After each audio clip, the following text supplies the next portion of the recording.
Mutiara Hikmah Official, menyingkap hikmah di balik sunnah.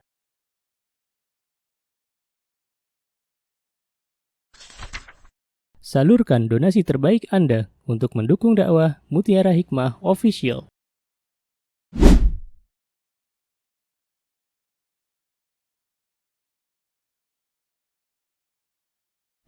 Mari kita ikut serta dalam pembebasan tanah wakaf untuk pembangunan Masjid Mutiara Hikmah. Bagi Anda yang ingin menyalurkan donasi, bisa melalui rekening Bank BSI di nomor rekening 2200220245 atas nama Masjid Mutiara Hikmah.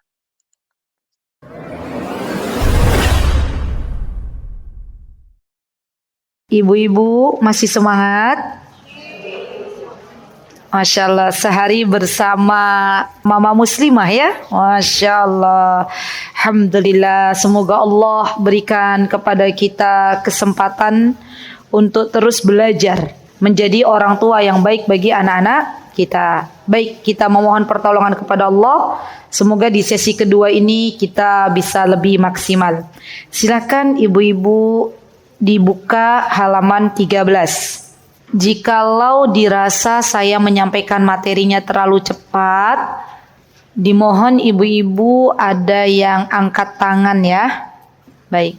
Bab ketiga dari buku yang kita pelajari adalah bagaimana kita memperbaiki sebuah generasi dari yang awalnya rapuh atau biasa kita kenal dengan strawberry, generasi strawberry menuju ke generasi Rabbani.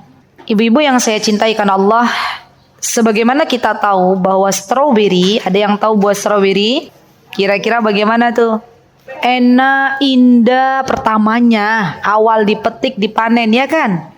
Tapi kalau sudah hari kedua, ya kira-kira tetap indah dipandang atau beda? Beda, Masya Allah, cepat lembek gitu kan ya. Nah, anak-anak kita yang hidup di zaman sekarang itu, mereka dijuluki dengan generasi strawberry. Tapi kita sebagai orang tua tidak melabeli anak kita. Tidak semua anak kaum muslimin itu generasi strawberry. Ya, tidak semua anak-anak kita memiliki karakter seperti strawberry. Nah, karakter strawberry ini begini ibu-ibu. Ya, anak-anak zaman sekarang mereka lebih memilih untuk menjadi anak-anak yang inginnya yang mudah-mudah saja, yang instan-instan saja. Tidak ada daya juang di anak-anak kita. Berbeda sama kita zaman dulu ya. Kita zaman dulu ibu-ibu mau berangkat ke sekolah harus jalan kaki. Dan di kampung-kampung mau mandi harus nimba air dulu. Ya, zaman sekarang anak-anak sudah dimanjakan dengan fasilitas yang luar biasa. Maka banyak di antara anak-anak kita yang ketika Allah Subhanahu wa ta'ala hadapkan dengan tantangan-tantangan, mereka rapuh, mereka kendor. Bahkan kasus yang kita pernah dengar, ada anak perempuan, ya pernah dengar ibu-ibu, calon dokter yang akhirnya bunuh diri. Dan bukan hanya 1-2 kasus, banyak kasus. Dan itu terjadi pada anak-anak kita zaman sekarang. Maka Allah Subhanahu wa ta'ala mengingatkan kita semua sebagai orang tua, yuk belajar kembali yuk. Apa yang Allah ingatkan untuk kita dalam surah An-Nisa? Allah ingatkan, A'udzu billahi minasy syaithanir rajim. وَلْيَخْشَى الَّذِينَ لَوْ تَرَكُوا مِنْ خَلْفِهِمْ ذُرِّيَّةً ضِعَافًا خَافُوا عَلَيْهِمْ فَلْيَتَّقُوا اللَّهَ وَلْيَقُولُوا قَوْلًا سَدِيدًا. Lihat, kata Allah, Dan hendaklah engkau takut kepada Allah. Ketika kita meninggalkan di belakang kita ada anak-anak yang lemah. Yang dimaksud anak-anak yang lemah ini anak-anak yang lemah dalam beriman kepada Allah, anak-anak yang lemah dalam mengenal agamanya, anak-anak yang lemah berdaya juang, tidak sungguh-sungguh, dan anak-anak yang akhirnya jauh dari agama Allah Subhanahu wa taala. Maka ini yang dinamakan dengan lemah. Maka dari itu kata Allah Subhanahu wa taala, oleh sebab itu hendaklah mereka bertakwa kepada Allah dan hendaklah mereka mengucapkan perkataan yang benar.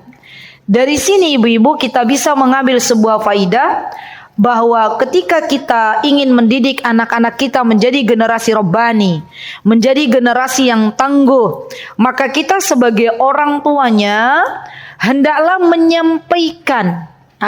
Berarti kan ada tugas kita nih, menyampaikan apa-apa yang memang menjadi kewajiban bagi anak-anak kita, terutama bagaimana kita menyampaikan bahwa ada kewajiban yang mereka harus lakukan dalam satu hari satu malam, yaitu untuk menjaga sholat.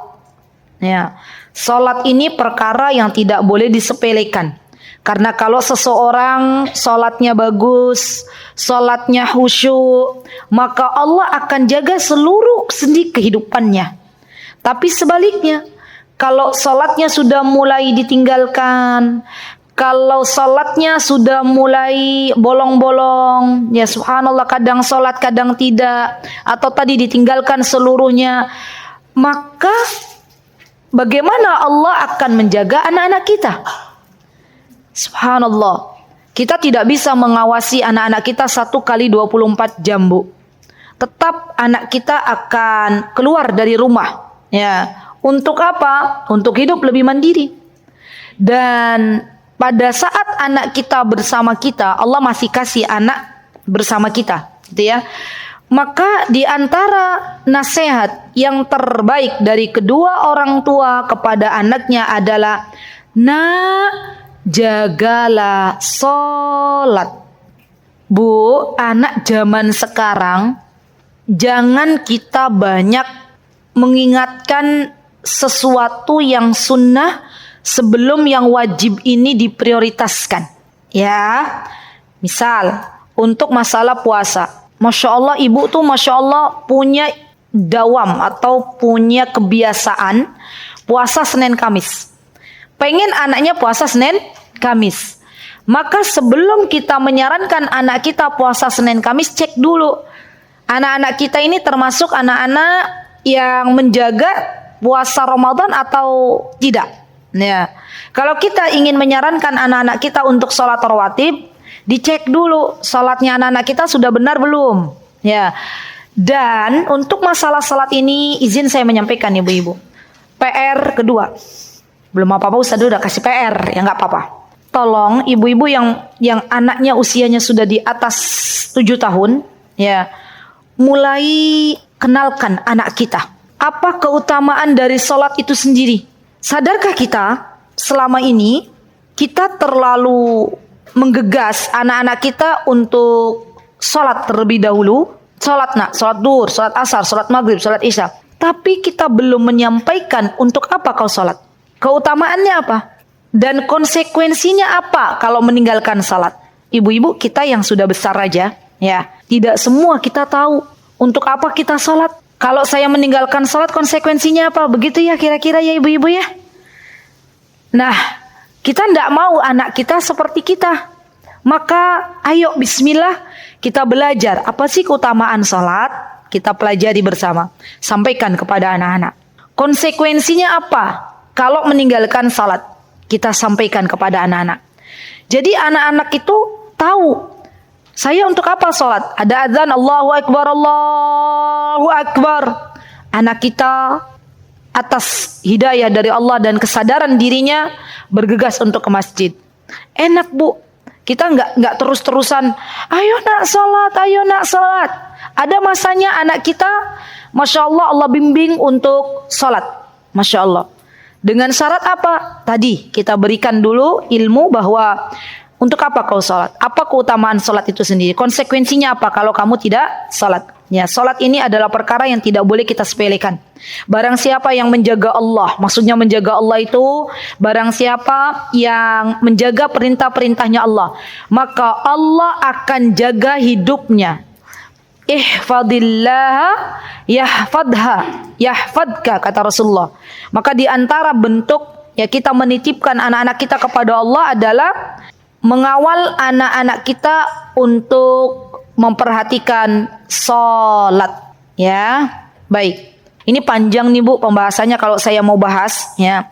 Termasuk di dalamnya juga lemah meninggalkan anak-anak dari faktor ekonomi. Ya. Karena banyak zaman sekarang emak-emak, ibu-ibu muda, momi-momi muda ya, yang sibuk dengan dunianya sendiri. Keliling-keliling dunia, healing-healing ya, tapi lupa meninggalkan sesuatu untuk anaknya. Zaman dulu, ibu-ibu zaman dulu, apalagi orang Jogja ya, mereka itu lebih memilih hidup sederhana. Ya, mereka berpikir apa yang mau saya tinggalkan untuk anakku. Ya, jadi Masya Allah simbah-simbah zaman dulu tuh Bu, atau ibu-ibu yang sekarang Masya Allah ya, usianya sudah tidak lagi muda, itu kan berpikir apa yang saya tinggalkan untuk anak saya, terutama dalam masalah harta. Jadi kalau kita punya harta, boleh kita memikirkan apa yang nanti saya tinggalkan untuk mereka. Tapi sebelum harta yang kita pikirkan, maka tanamkan nilai-nilai tauhid untuk anak-anak kita, agar anak-anak kita dijaga oleh Allah Subhanahu wa Ta'ala. Baik, kemudian halaman yang selanjutnya, halaman 15 ya. Dan hadiah terbaik untuk sang buah hati adalah pendidikan yang terbaik. Subhanallah. Rasulullah sallallahu alaihi wasallam bersabda, "Ma nahala walidun waladahu afdala min adabin hasan." Tidak ada suatu pemberian yang lebih utama dari orang tua kepada anaknya selain pendidikan yang baik. Maka sebelum kita menitipkan anak-anak kita, sebelum kita mendidik anak-anak kita, libatkan Allah Subhanahu wa Ta'ala. Ini penting ibu-ibu. Jadi yang paling utama dan terpenting kita sebagai orang tua membersamai anak-anak untuk pendidikannya. Tetapi kalaulah kita sebagai orang tua belum mampu mendidik anak kita, maka kita boleh menitipkan anak kita, baik itu di pondok pesantren atau di lembaga-lembaga pendidikan. Namun sebelumnya kita berdoa kepada Allah dalam memilih sekolah, Bu. Dalam memilih sebuah lembaga untuk pendidikan anak-anak kita itu butuh melibatkan Allah. Maka kita minta sama Allah, ya Allah, berikanlah untukku petunjuk di mana aku masukkan anak-anakku untuk belajar. Berikan pendidikan yang terbaik untuk anakku. Berikan guru-guru yang terbaik untuk anakku. Berikan teman-teman yang terbaik untuk anakku. Berdoa. Allah kasih, Bu. Allah tunjukkan. Ya, dan itu yang saya dan Ustadz Hanan senantiasa meminta kepada Allah. Ya Allah, berikanlah guru-guru terbaik Allah datangkan untuk anak-anak. Ya Allah, berikanlah pendidikan yang terbaik. Alhamdulillah Allah berikan. Ya, jadi kita minta sama Allah. Ya. Kemudian ini Masya Allah ya, ada kata-katanya Imam Ibnul Qayyim, dan ini perlu diingat-ingat. Kalau bisa ditulis ibu-ibu di sebuah figura ditempel di dinding. Yuk kita dengarkan apa perkataan Imam Ibnul Qayyim. Ya, Imam Ibnul Qayyim Al-Jauziyah, beliau mengatakan dalam kitab beliau Tuhfatul Maudud, Tuhfa al-Maudud halaman 125, kata beliau, ini beliau yang mengatakan, mayoritas penyebab kerusakan anak adalah akibat orang tua yang mengabaikan mereka serta tidak mengajarkan berbagai kewajiban dan ajaran agama. Ada orang tua yang mencela anaknya yang durjana. Lalu anaknya berkata, "Ayah, engkau durjana kepadaku ketika kecil, maka aku pun durjana kepadamu setelah aku besar. Engkau menelantarkanku ketika kecil, maka aku pun, ya Rabb, saya merinding Bu baca ini ya. Maka aku pun menelantarkanmu ketika engkau tua renta. Di saat kita sudah tidak lagi muda, yang kita harapkan perhatian dari anak kita. Di saat kita makan saja sudah tidak berselera, maka yang kita harapkan adalah doa dari anak-anak kita. Bukankah begitu ibu-ibu? Ada masanya kita sudah tidak lagi berselera terhadap makanan yang ada. Ada masanya kita sudah tidak lagi berselera dengan dunia. Karena kita tahu semakin dekat kita dengan kematian. Orang-orang tua yang mereka harapkan kebahagiaan yang dirasakan oleh anaknya. Orang-orang yang sudah tua, mereka ingin melihat anaknya menjadi anak-anak yang salih dan salihah. Menelponnya setiap hari, melihat anak cucunya sehat, merindukan kehadirannya. Bayangkan kalau kita di waktu kita masih bisa mendidik anak kita, tapi kita lalaikan dalam mendidik anak kita. Ketika kita masih bisa membersamai anak kita, tapi kita lupa dengan anak kita, kita sibuk dengan dunia kita. Maka bayangkan kalau kita sudah tua renta, di saat kita butuh anak kita akan berkata, maaf Bu, aku sibuk dengan duniaku. Semoga tidak terjadi pada diri kita, teman-teman. Subhanallah. Dan perkataan Imam Ibnul Qayyim ini menjadi pengingat bagi diri saya dan kita semuanya. Sebelum kita menyesal, mari kita perbaiki pola pendidikan dalam membersamai anak-anak kita. Anak-anak tidak lama bersama kita, ibu-ibu. Anak-anak akan tumbuh dewasa dan sudah tidak lagi bersama kita. Yang perempuan menikah, dia akan bersama suaminya. Yang laki-laki juga menikah, dia akan bersama istrinya. Masa-masa indah itu akan pergi bersama waktu. Maka sebelum kita menyesal, yuk bismillah kita perbaiki semuanya. Diri kita yang selama ini sibuk dengan dunia, mari kita perhatikan anak-anak kita. Kita berharap kepada Allah, semoga di masanya nanti ketika kita sudah tidak lagi muda, Allah gerakkan hati anak kita untuk menelpon kita. Allah gerakkan hati anak kita untuk rindu kepada kita. Allah gerakkan hati anak kita untuk mendoakan kita dengan sebuah doa, Rabbighfirli wa liwalidayya warhamhuma kama rabbayani shaghira. Ya Allah, itu doa terbaik dari seorang anak. Maka kalau kita pengen anak kita berbakti kepada kita, sayangi mereka, doakan mereka, bersamai mereka. Dan kita tidak pernah tahu ibu-ibu kapan kita meninggalkan mereka. Yuk kita bismillah bareng-bareng minta sama Allah agar Allah kuatkan kita. Allah kasih solusi.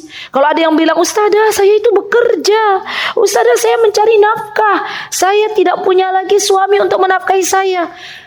Anda punya Allah, minta sama Allah, diberikan solusi yang terbaik.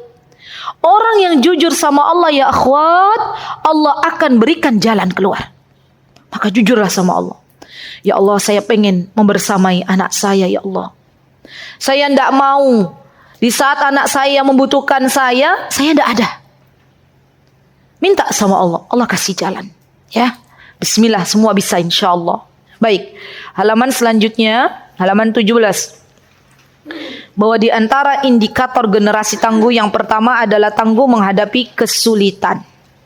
Tangguh menghadapi kesulitan. Setiap orang diuji oleh Allah Azza wa Jalla dengan ujiannya masing-masing. Hidup ini berjalan dari satu ujian ke ujian berikutnya.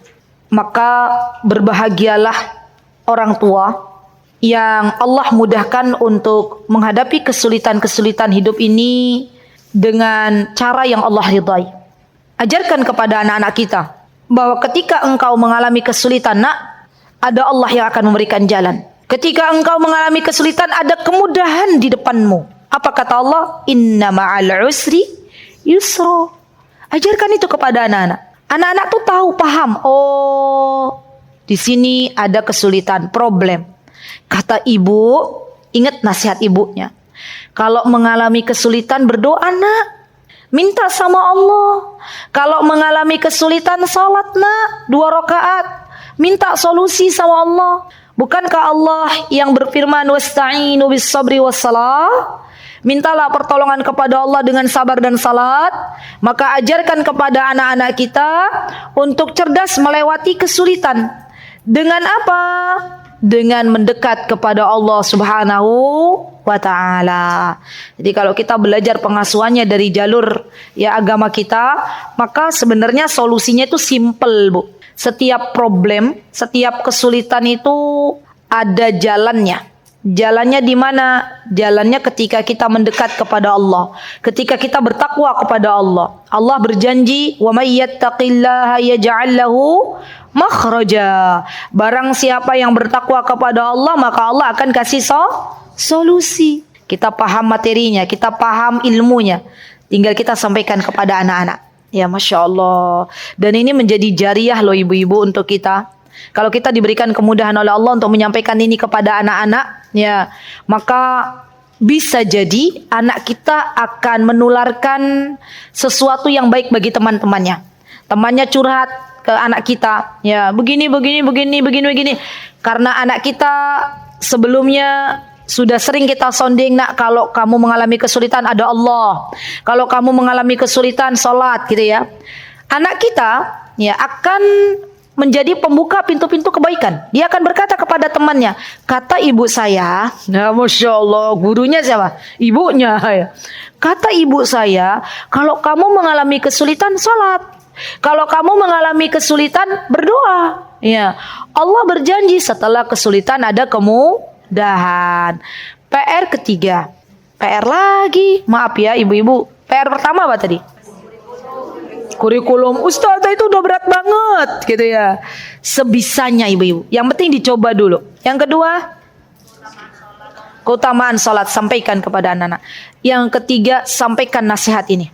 Ya, nak, kalau kamu mengalami kesulitan, ada Allah yang akan membantumu. Nak, kalau kamu mengalami kesulitan, sholat. Ya, sampaikan ini.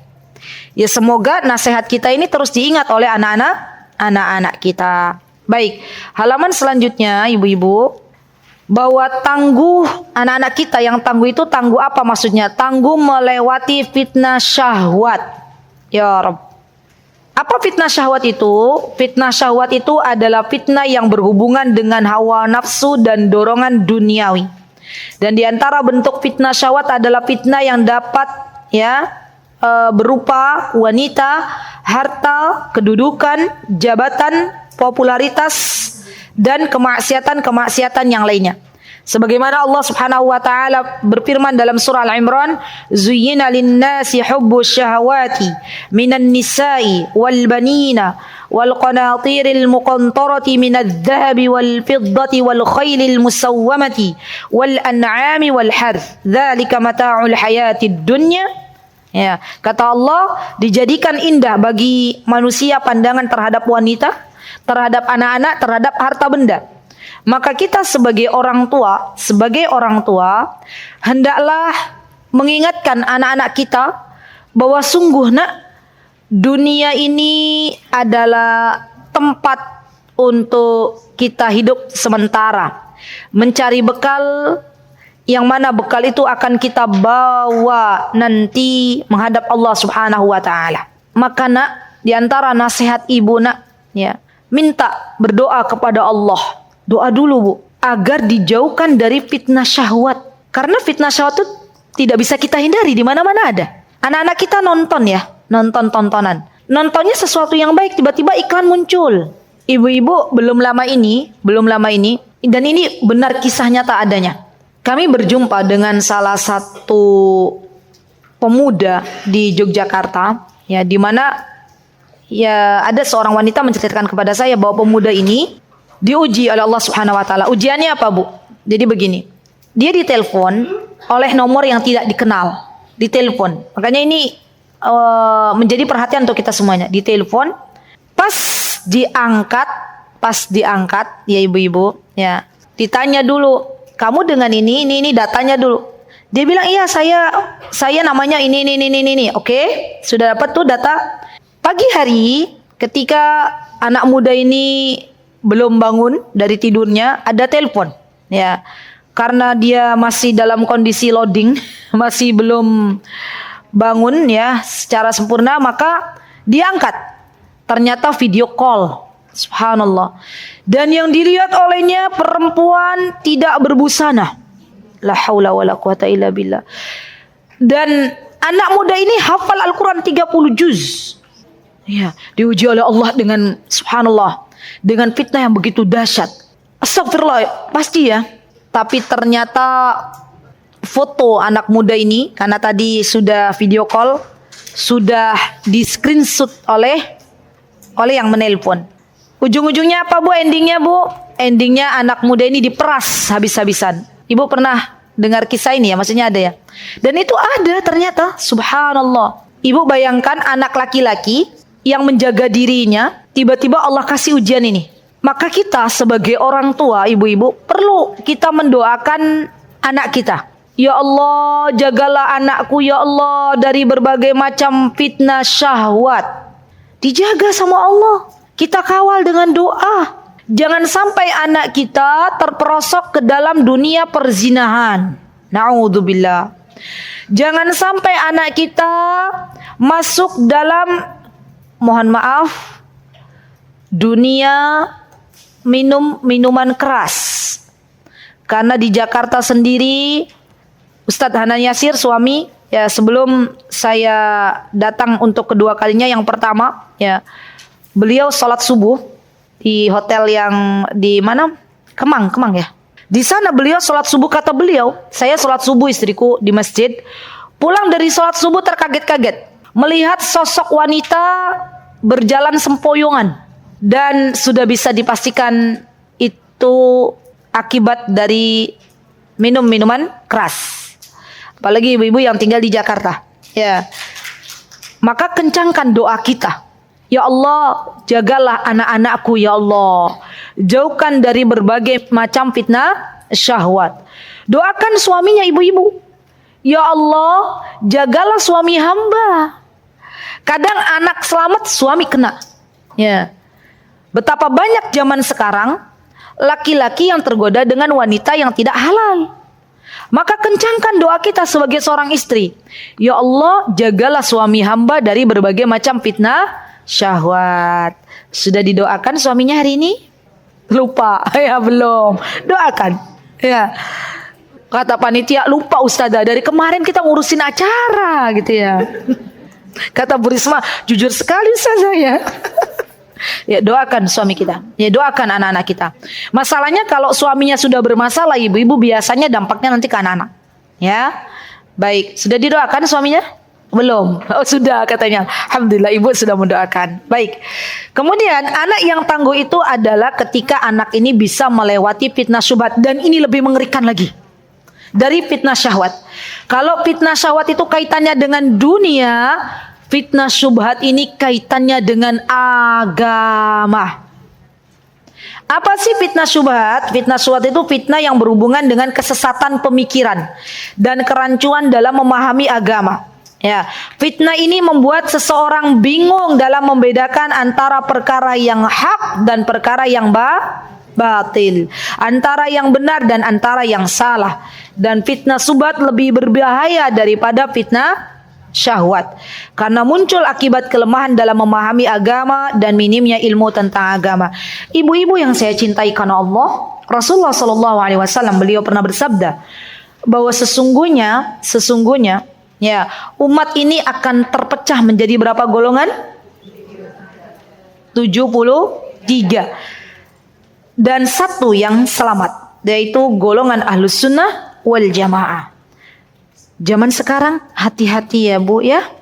Ada banyak kelompok-kelompok yang menyesatkan. Ibu pernah dengar di sebuah pondok pesantren yang ada di Indonesia Raya yang tercinta ini, ada berita diperbolehkannya seorang wanita menjadi imam. Di belakangnya laki-laki. Tidak usah disebut pondoknya. Sudah keluar dari jalur? Sudah. Pada hari ini ibu pernah dengar ada kelompok yang mengaku dirinya Islam, yang endingnya dia mengatakan bahwa Jibril salam alamat dalam memberikan wahyu. Harusnya bukan ke Nabi Muhammad tapi kepada yang lainnya. Pernah dengar? Tidak usah disebut kelompoknya. Yang jelas itu ada.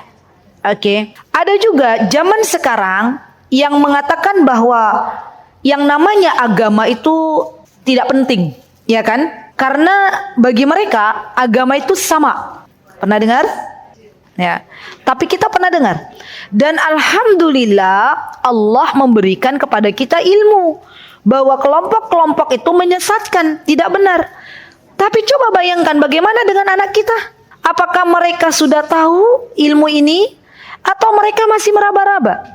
Jangan-jangan, ya naudzubillah summa naudzubillah, karena sempat tuh ibu-ibu, saya punya jamaah yang dia bercerita kepada saya, "Ustazah, tolong doakan anak saya." Ya gimana bu ceritanya bu? Anak saya diminta berbaiat. Anak saya diminta berbaiat. Tahu berbaiat? Berbaiat kepada imamnya. Gak usah disebut. Ya, yang penting kita paham. Dan dia mengkafir-kafirkan saya karena beda golongan. Ngeri kan bu? Itu ada di Indonesia. Dia bilang saya nggak mau pulang ke rumah karena ibu sudah beda aliran. La haula wala quwata illa billah. Berarti anaknya terkena fitnah syubhat. Maka penting bagi kita ibu-ibu, tolong dengarkan baik-baik. Kalau kita mau menyekolahkan anak kita, mau menitipkan anak kita di lembaga tertentu, bukan hanya melihat fasilitas yang megah, tapi lihat siapa yang ada di dalam gedung itu. Ini paling penting ini. Banyak anak-anak baik yang mereka bersekolah atau masuk pondok pesantren, di situ ternyata banyak di dalamnya nih, ya, orang-orang yang memiliki pemikiran yang menyesatkan. Akhirnya apa? Yang awalnya anak kita baik jadi tidak baik. Ya mulai otaknya dicuci, ya cuci otak namanya bagi mereka, itu istilahnya otaknya dicuci, gitu kan ya? Dan mereka jauh dari agama.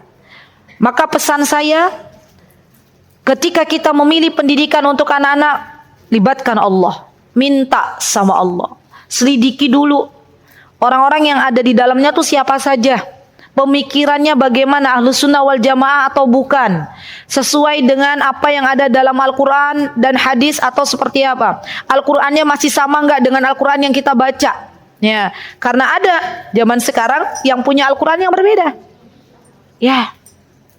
Jadi hati-hati, ngeri bu, ngeri. Kalau sampai waliyadzubillah ada anak kaum muslimin yang terkena fitnah syubhat, ya, maka bisa jadi dia menghalalkan orang tuanya untuk dibunuh. Ya, dan ini yang lebih mengerikan. Ya. Kenapa kok mereka bilang menghalalkan orang tuanya dibunuh? Karena mereka katakan bahwa orang tuaku beda jalur. Ya. Jadi kita benar-benar memohon kepada Allah agar Allah membimbing anak-anak kita di jalur yang Allah ridhoi.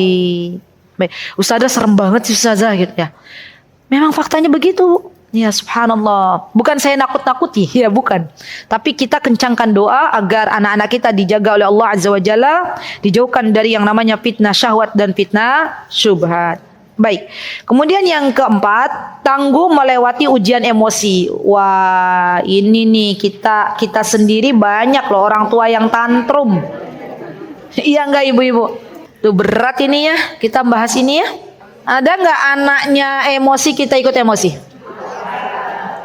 Emosi itu enggak semuanya buruk, Bu.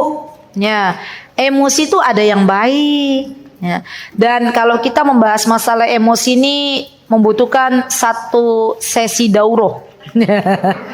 Iya. Ya. Jadi emosi itu enggak semuanya buruk. Ya. Ibu-ibu senang, gembira itu emosi. Ya, bergembira, senang itu emosi.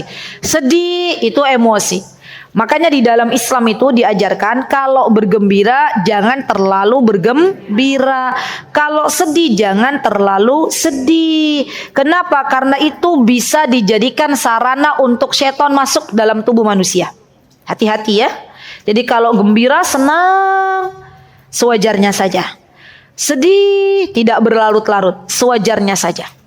Anak-anak yang punya orang tua, Masya Allah, sudah bisa mengatur emosinya dengan baik, maka anak-anak ini menjadi anak-anak yang tangguh.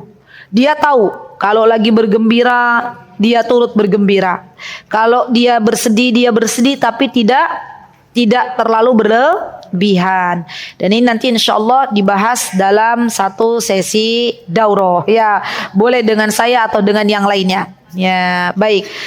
Nih ibu-ibu kan pengennya tuntas nih bukunya ya. Dan ini masih banyak. Ya. Baik, kemudian ibu-ibu mohon maaf. Ini yang bab kelima, ini ada salah penulisan oleh admin kami. Beliau sudah meminta maaf kepada kami dan ini menunjukkan bahwa kita ini tidak ada yang sempurna. Ya, saya sampaikan permohonan maaf beliau kepada ibu-ibu semuanya ya. Jadi di bab 5 ini bukan indikator. Indikator tadi sudah ya kita bahas di bab sebelumnya. Di bab 5 ini langkah menuju generasi yang tangguh. Langkah-langkah menuju generasi yang tangguh. Oke. Mohon dimaafkan ya ibu-ibu ya. Ya, sudah saya maafkan. Baik, langkah pertama untuk menjadikan anak-anak kita memiliki karakter yang tangguh, generasi Rabbani yang pertama adalah diawali dari pondasi keimanan. Balik lagi iman ya. Allah Subhanahu wa taala berfirman dalam surah Ibrahim ayat 24. Apa kata Allah? A'udzu billahi minasy syaithanir rajim. Alam tara kaifa daraballahu mathalan kalimatan tayyibatan kasyajaratin tayyibatin asluha sabitu wa far'uha fis sama'. Kata Allah bahwa tidakkah engkau memperhatikan bagaimana Allah telah membuat perumpamaan. Masya Allah ya. Jadi di dalam Al-Quran itu Allah membuat perumpamaan-perumpamaan. Tujuannya untuk apa? Untuk memudahkan kita dalam memahami Al-Quran. Maka Allah buat perumpamaan bahwa sesungguhnya kalimat yang baik itu seperti pohon yang baik. Akarnya kuat dan cabangnya menjulang ke langit. Ibnu Katsir rahimahullahu ta'ala dalam tafsir beliau menyebutkan bahwa akar yang baik ini adalah iman. Ya. Akar yang kuat yang dimaksud adalah iman. Dan keimanan ini tidak bisa kita pelajari dengan instan. Harus ada proses di dalamnya. Ada tahapan-tahapan yang perlu kita pelajari. Kalau ibu-ibu belajar tentang bagaimana beriman kepada Allah, itu membutuhkan kurang lebih 100 sesi kajian. Minimal. Banyak kali Ustazah. Ya. Belum lagi bagaimana kita belajar beriman kepada Rasulullah, beriman kepada malaikat, beriman kepada Al-Quran, beriman kepada hari akhir. Beriman kepada hari akhir ini penjelasan yang cukup panjang. Semoga nanti saya doakan ya, semoga mama muslimah, siapapun pembicaranya, semoga nanti suatu hari kelak membuka kajian yang berjudul tentang bagaimana kejadian-kejadian yang akan kita temui pada hari kiamat. Ya. Dan itu sesuatu yang kita butuhkan.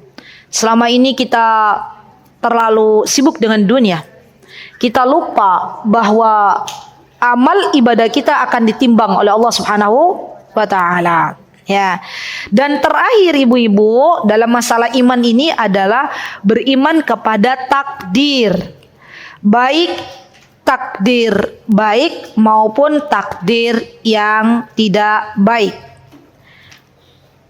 Masalahnya, kita sudah pernah belajar belum masalah takdir? Belum. Berarti sebelum menyampaikan kepada anak-anak, kita belajar dulu bagaimana takdir Allah. Karena takdir Allah itu penjelasannya panjang. Ada takdir yang Allah berkehendak di dalamnya, dan itu adalah sesuatu yang dicintai oleh Allah Subhanahu wa taala, atau biasa disebut dengan takdir syariah. Ada takdir kauniyah. Takdir kauniyah itu Allah berkehendak, tapi sesuatu itu tidak dicintai oleh Allah. Misal, contoh, Allah Subhanahu wa taala berkehendak kalau Abu Lahab itu tidak beriman, ya kan? Dan Allah takdirkan Abu Lahab tidak beriman. Maka itu adalah takdir kauniyah. Allah berkehendak Nabi kita Muhammad sallallahu alaihi wasallam diutus menjadi seorang rasul. Dan itu adalah sesuatu yang dicintai oleh Allah. Maka ini adalah takdir syar'i. Nah, itu globalnya. Belum lagi kita belajar bahwa segala apa yang Allah berikan kepada kita, semuanya adalah yang terbaik. Ya, kenapa banyak ibu-ibu zaman sekarang yang depresi? Jangan bilang kurang iman. Saya lucu deh Bu. Kemarin tuh kami diberikan kesempatan untuk membimbing salah satu adik dari, saya tidak usah menyebutkan namanya. Beliau adalah adik dari pejabat gitu ya. Kata beliau izin sampaikan ke saya, Ustazah kalau pas ngisi kajian ya Ustazah, ada ibu-ibu depresi itu belum tentu Ustazah dia kurang iman, jangan-jangan dia kurang vitamin D, katanya gitu. Tahu kurang vitamin D. Terus saya tanya, emang apa kaitannya vitamin D dengan depresi? Iya Ustazah, saya sudah coba, kalau kita kurang vitamin D itu kita bad mood ya. Kalau kita kurang, kata beliau, kan beliau melihat dari kacamata beliau, tidak apa-apa, is okay ya. Jadi bukan kurang iman, bukan ya. Kalau ada yang depresi jangan kita bilang, kamu kurang iman, jangan Bu, jangan ya. Bisa jadi kurang perhatian, ya enggak ibu-ibu? Kayak tadi kurang vitamin D ya. Karena sibuk ngurusin anaknya jadi lupa ya. Dan uniknya lagi Bu Risma, kalau orang kita umroh itu belanjanya belanja pernak-pernik ya, kayaknya ibu-ibu kita semua kayaknya ya. Beliau belanja apa? Multivitamin. Termasuk diantaranya vitamin D. Jadi begitu ternyata ya, subhanallah, pengaruhnya tuh sampai ke situ, sampai ibu-ibu jadi depresi. Ya, semuanya atas izin Allah. Jadi banyak faktor di antaranya ya, tapi nggak selalu melulu itu. Di antaranya karena ibu ini terlalu menggantungkan harapan kepada manusia. Jadi dia tidak siap menerima sesuatu yang kok kayak gini ya, sesuatu yang itu tidak sesuai dengan harapannya.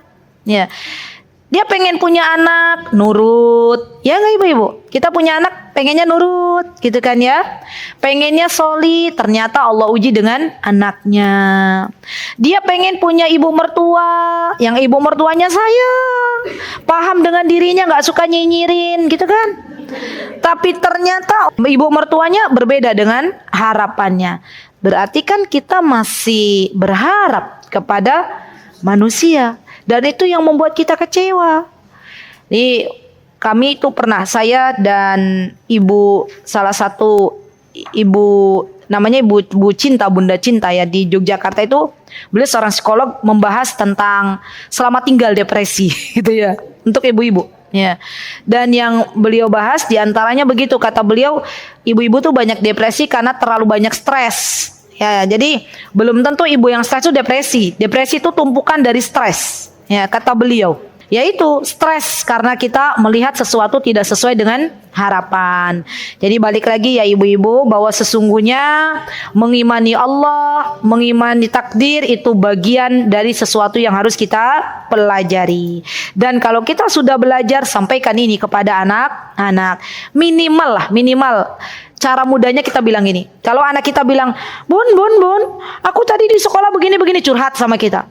Maka kita katakan kepada anak kita, alhamdulillah nak, itu yang terbaik menurut Allah. Gitu ya. Kita nggak pernah tahu nak apa hikmah di balik kejadian itu. Minimal begitulah. Nggak usah ibu-ibu, nak tadi Bunda belajar sama Ustazah Aziza. Kata Ustazah alam taro kaifah, baca. Anaknya udah bubar duluan. Ya. Iya, ini kok ibu saya jadi ustazah gitu ya, Masya Allah. Jadi minimal begitulah. Anak kita curhat, kita bilang insya Allah itu adalah yang terbaik. Ya, yang terbaik. Dari siapa? Dari Allah. Dan pasti ada hikmahnya. Baik, lanjut Bu. Oke. Nah, di halaman kayaknya belum ada halamannya ini ya. Jadi tidak ada halamannya. Iya enggak ibu-ibu? Kok di saya hilang halamannya? Oke lah, lembar selanjutnya. Ya, jadi bahan evaluasi untuk para admin insyaallah. Adab dan iman harus didahulukan sebelum ilmu. Masya Allah. Lihat ibu-ibu, adab dan iman. Jundub bin Junada berkata, kunna ma'an Nabi sallallahu alaihi wasallam wa nahnu fityanun hazawiratun. Fata'allamna al-iman qabla an ta'allama al-Qur'an, thumma ta'allama al-Qur'an fazdadna bihi imanan. Masya Allah. Kata Jundub bin Junada, kami itu bersama Nabi kita Muhammad sallallahu alaihi wasallam ketika kami masih sangat muda. Masya Allah. Kata beliau, kami mempelajari iman sebelum belajar Al-Quran. Kemudian barulah kami mempelajari Al-Quran hingga bertambahlah keimanan kami karenanya. Jadi sekali lagi bahwa anak kita itu membutuhkan materi yang berkaitan dengan iman. Bagaimana caranya kita sebagai para bunda mendekatkan anak-anak kita dengan Allah. Bagaimana caranya kita sebagai seorang bunda mengenalkan Allah, mengenalkan Rasulullah, mengenalkan para malaikat, mengenalkan dengan hari akhir, mengenalkan dengan takdir, mengenalkan dengan agamanya. Ya, karena ini bagian dari sesuatu yang dibutuhkan oleh anak-anak kita. Baru kemudian kita ajarkan adab-adab kepada anak-anak kita. Dan adab ini didahulukan sebelum ilmu. Maka ibu-ibu, banyak di antara kita yang sudah lama ngaji, sudah lama duduk di majelis taklim, tapi akhlaknya masih jalan di tempat. Ya. Akhlaknya belum menunjukkan bahwa dia seorang penuntut ilmu. Kenapa? Karena terlalu cepat dia belajar untuk memperoleh ilmu, tapi lupa belajar tentang adab. Jangan sampai kita anak-anak ya ketika sudah mulai berhijrah ya, tapi ternyata kita belum beradab kepada orang tua kita. Padahal di dalam agama kita yang mulia ini, beradab kepada orang tua, berbuat baik kepada kedua orang tua itu bagian dari sesuatu yang dicintai oleh Allah. Jadi fenomenanya begitu Bu, anak hijrah ya datang ke pengajian menuntut ilmu tapi nggak bertambah sopan sama orang tuanya. Harusnya kan bertambah sopan, bertambah adabnya kepada orang tua. Jadi ya belajar lagi tentang adab. Ya oke. Selanjutnya ibu-ibu, ada halamannya lagi ya? Oh ini sebelumnya tidak ada. Ya Masya Allah. Langkah yang kedua, jadikan agama sebagai tuntunan keluarga. Ini tadi ibu-ibu ada PR kan? PR-nya apa tadi? Buat visi misi. Dan visi misinya tidak melulu dunia ya ibu-ibu. Ya. Nanti kalau misal ya, ibu pengen keluarga ini dibawa sampai ke surga, ditulis apa saja langkah-langkahnya. Ya, misal contoh, selalu tadi Mbak, Masya Allah, Allahumma barik, Mbak Nur Hayati ya. Beliau bersama keluarganya, Masya Allah, Allah mudahkan untuk menghafal ya Mbak ya. 1 hari 1 ayat. Siapa tadi? Mbak kan ya? Menghafalkan Al-Quran 1 hari 1 ayat. Boleh ditambahkan, bukan hanya dihafal, tapi Al-Quran ini ditadabburi.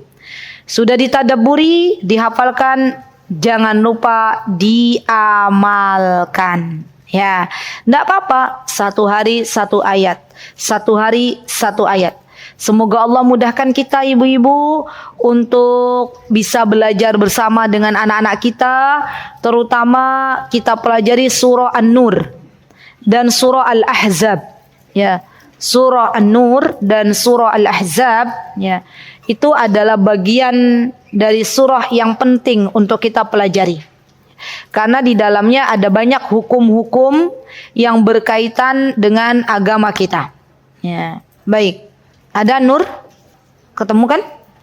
Dan surah Al-Ahzab. An-Nur dan Al-Ahzab. Al-Ahzab. Oke. Baik. Dan jangan lupa ibu-ibu, ayah dan bunda memberikan teladan yang baik. Bagaimana Ustazah memberikan teladan yang baik agar anak-anak kita mencintai ilmu? Ya, ilmu syar'i terutama. Seorang ayah bisa mengajak keluarganya duduk di taman dari taman surganya Allah. Alhamdulillah di Jakarta sudah banyak sekali majelis-majelis ilmu. Maka di antara healing keluarga di akhir pekan adalah mendatangi majelis ilmu. Ya, ayahnya mengajak istriku, anak-anakku, besok insya Allah kita datang ke kajian Ustadz Fulan ya. Masya Allah, berangkat semua. Masya Allah, duduk mendengarkan Ustadz bertausiah. Masya Allah. Pulang-pulang Bu, Masya Allah saling mengevaluasi diri. Ayahnya bilang, Bun, maafkan aku ya Bun kalau belum jadi suami yang baik bagi bunda.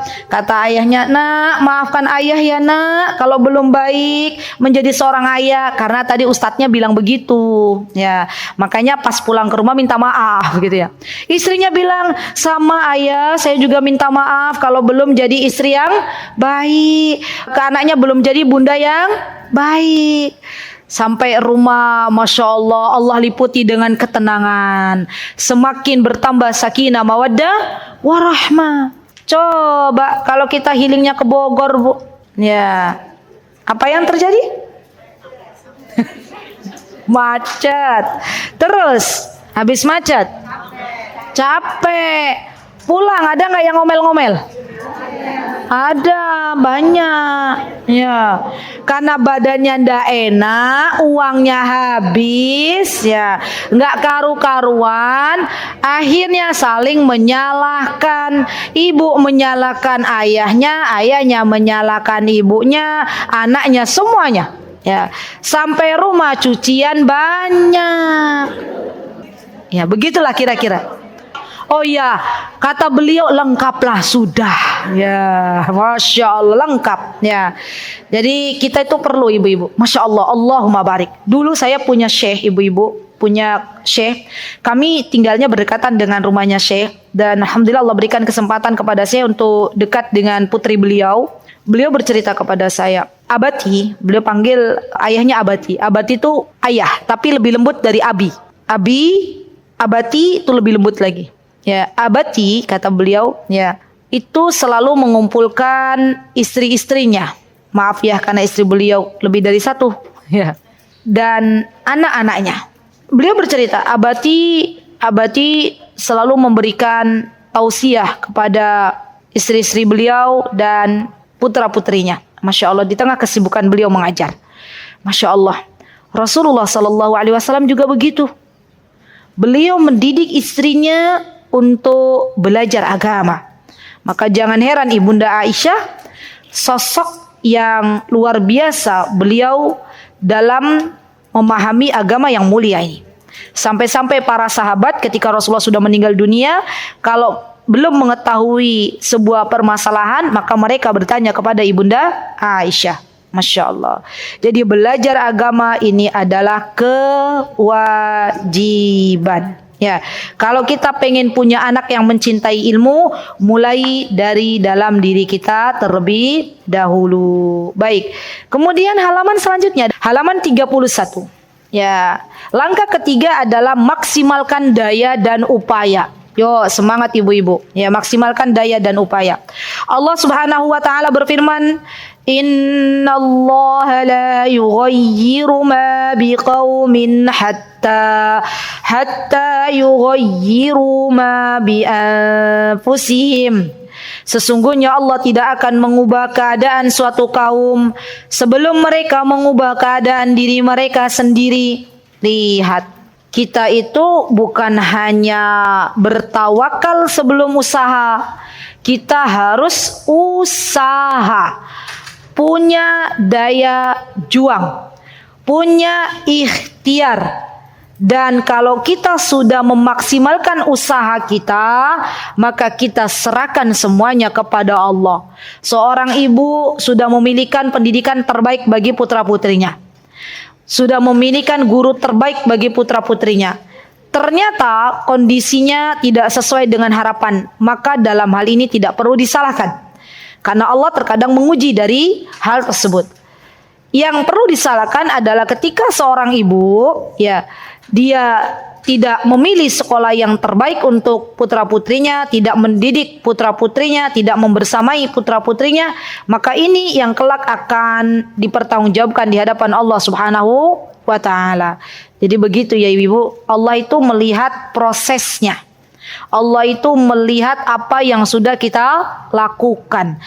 Dengan apa yang Allah berikan kepada kita, maka yuk kita maksimalkan upaya usaha untuk membersamai anak-anak kita. Baik, langkah keempat, berhusnudzon kepada Allah.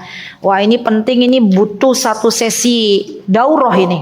Ya, banyak di antara kita yang terlalu overthinking, ibu-ibu.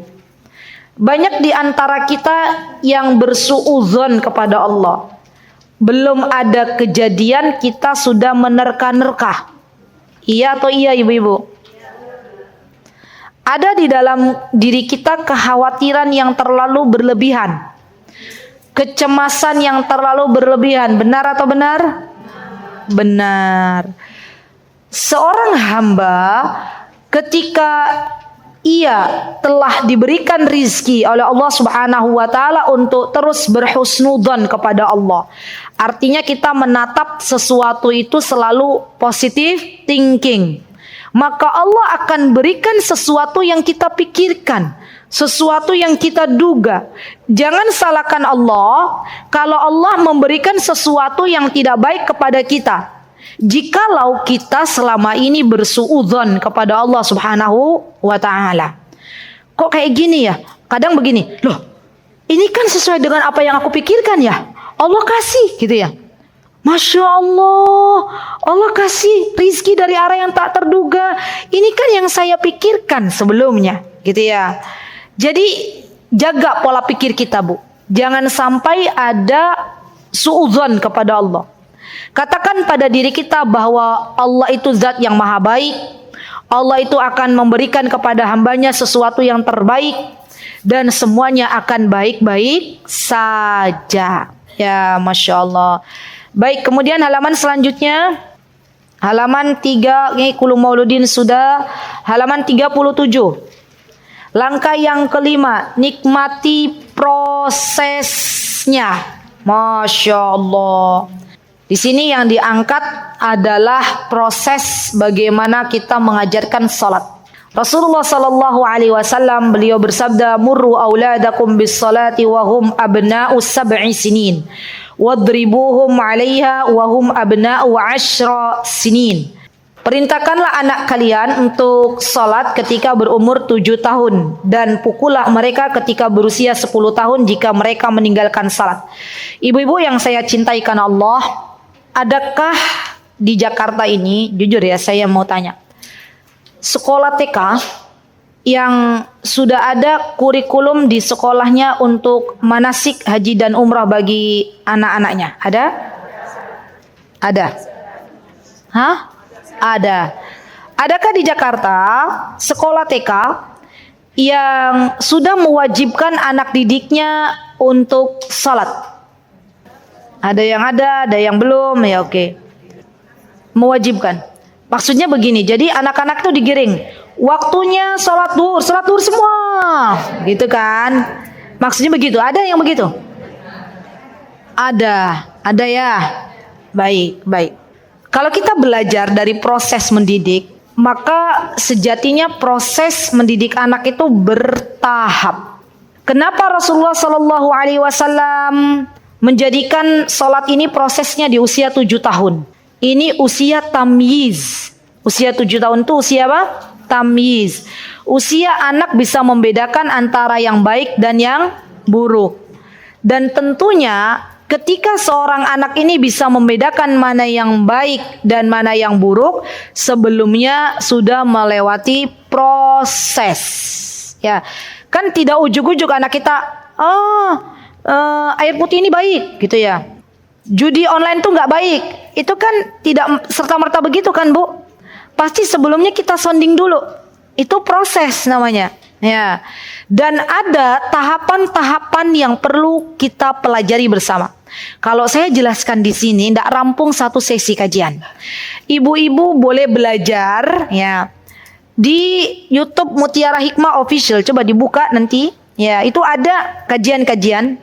Masya Allah, Mbak Nur Hayati tadi, Masya Allah beliau berikan kabar gembira kepada saya. Beliau sebelum jumpa sama saya, Bu, kata beliau, Masya Allah, beliau sering mendengar suara saya.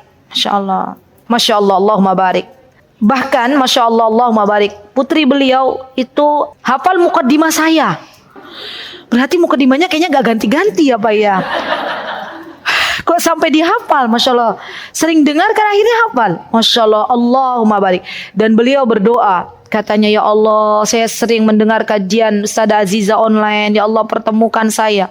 Bilang ke suaminya, kalau ke Jogja saya gak mau pulang kampung. Saya pengen ke rumah anak. Katanya, ke rumah saya. Allah gerakkan Mama Muslimah bikin acara. Untuk menjawab doa beliau. Masya Allah. Allahu Akbar. Begitulah caranya Allah. Ya Allah itu zat yang maha baik, Bu. Kita itu berdoa, berusaha, nanti Allah yang akan ketuk hati hamba-hambanya untuk mengijabah doa kita. Masya Allah. Jadi terus semangat ya ibu-ibu untuk belajar. Jadi nanti untuk tahapan-tahapan dari anak mulai lahir sampai anak menikah itu ada insya Allah di YouTube di channel Mutiara Hikmah ya, insya Allah. Baik, kemudian yang keenam, banyakin doa. Ini udah dari awal sudah saya sounding terus ini. Ibu-ibu doanya yang Rabbana hablana min azwajina insyaallah sudah ibu-ibu hafalkan ya. Saya tambahkan sedikit doa agar anak kita mencintai salat. Doanya Rabbi ja'alni muqimas salati wa min dzurriyyati. Doanya itu ya. Dan doanya Rabbi auzi'ni an ashkura ni'mataka allati an'amta alayya wa ala walidayya wa an a'mala salihan tardahu wa aslih li fi dzurriyyati inni tubtu ilaika wa inni minal muslimin. Ada dalam surah Al-Ahqaf ayat berapa itu? Ayat 15. Silakan dibuka kembali. Ya, ada syahidnya wa aslih li dzurriyyati. Ya. Itu doa yang perlu ditambahkan. Ustazah kalau belum hafal doanya boleh enggak bahasa Indonesia? Boleh. Ada yang dari Betawi pakai bahasa Betawi boleh enggak? Boleh. Ya, yang nggak boleh kalau nggak mendoakan anak-anak. Alhamdulillahilladzi bini'matihi tatimmus shalihat. Masya Allah, tepat pukul 2 Allah berikan pertolongan kepada kita semuanya untuk menyelesaikan satu buku. Alhamdulillah. Nanti bisa ditambah-tambah ibu-ibu dengan mendengarkan YouTube ya, biar nyambung nanti. Terus dikasih catatan di sini ditambah-tambahkan, semoga bisa menambah ilmu kita, menambah bekal kita untuk menjadi orang tua yang baik. Baik, insyaallah cukup untuk materinya. Saya memohon maaf yang sebesar-besarnya jikalau ada kesalahan dalam menyampaikan materi, dan kebenaran hanya milik Allah Subhanahu wa taala. Aqulu qouli hadza wa astaghfirullah li wa lakum wa akhiru da'wana alhamdulillahi rabbil alamin. Assalamualaikum warahmatullahi wabarakatuh. Mutiara Hikmah Official, menyingkap hikmah di balik sunnah.